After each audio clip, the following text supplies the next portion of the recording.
Hello everyone and welcome to Tomorrow's Tech, brought to you by 3 Digital.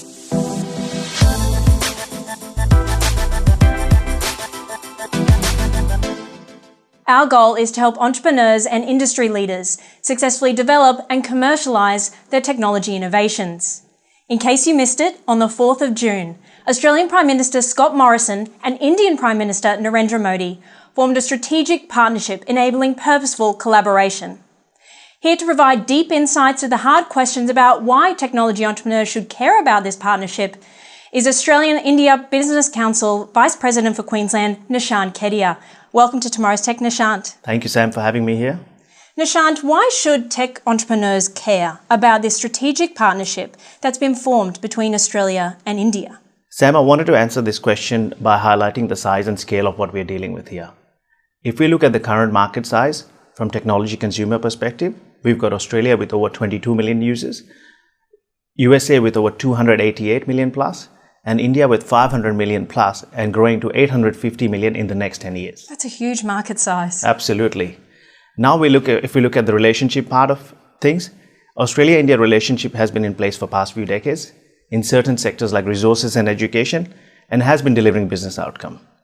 Currently, the geopolitical alignment between both countries is right, and I think it's opportune time for tech entrepreneurs on both sides to take this further, especially in sectors that we haven't explored.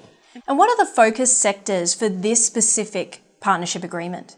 One of the key areas that this bilateral partnership is focusing on India is from the science, innovation and technology perspective, and a country that brings mass tech-savvy consumers.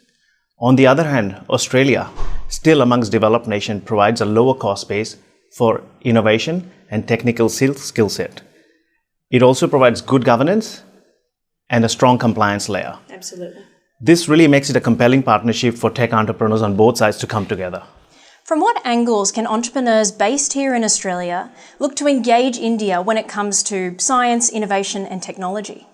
Yes, Sam, first of all, what we need to do is we need to stop looking at India from an outsourcing lens, where a place where we go and hire skilled workers, rather than start looking at it as our own global integrated team. The other point is we need to start improving the understanding that lies in this partnership between tech entrepreneurs so they can best utilize and capitalize on this and take it further. Australia is a great market for pilot and testing of products and solution and layering it with really strong compliance and legal framework. A good example is the fintech space in Australia, where we're seeing a lot of acquisition and private equity participation. India, on the other hand, is a great place for IP-driven technology development, and it offers a great launch pad for commercialization. It's also been proven place for tech entrepreneurs gaining international significance. So it's a great area for both. You're right. And what could a collaborative model look like, and what benefits could be shared between the two countries? If we look at the benefit or return on equity, currently if you look at an Australian startup, they raise capital earlier on at very low multiples. Then they seek to the US VCs, and then they try to enter Indian market or any other global market. By doing this step, they're actually diluting their shareholders or founders' equity.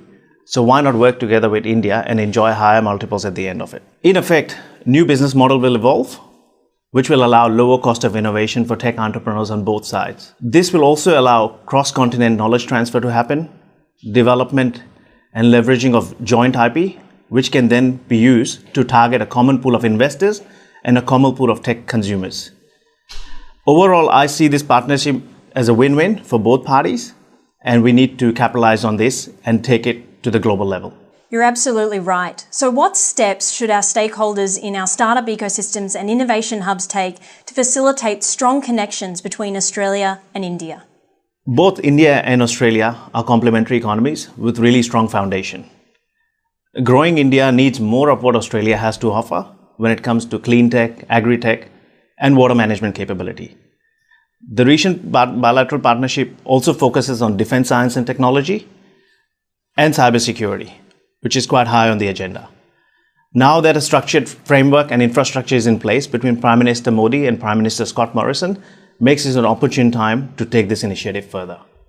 What qualified channels can stakeholders go through? My advice would be go through the qualified channels. So please reach out to Austrade, Australia-India Business Council, and various other trade investment bodies across both countries. And now is the best time to build that collaborative innovation bridge for tech entrepreneurs in both countries and utilize the benefit that it has to offer when it comes to commercialization and seeking global significance.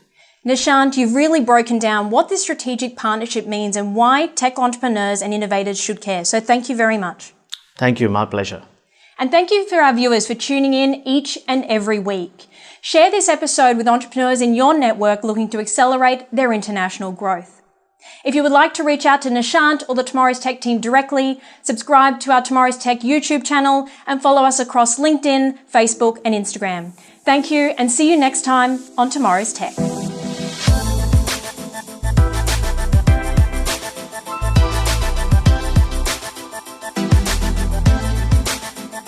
Tomorrow's Tech, presented by 3 Dot Digital.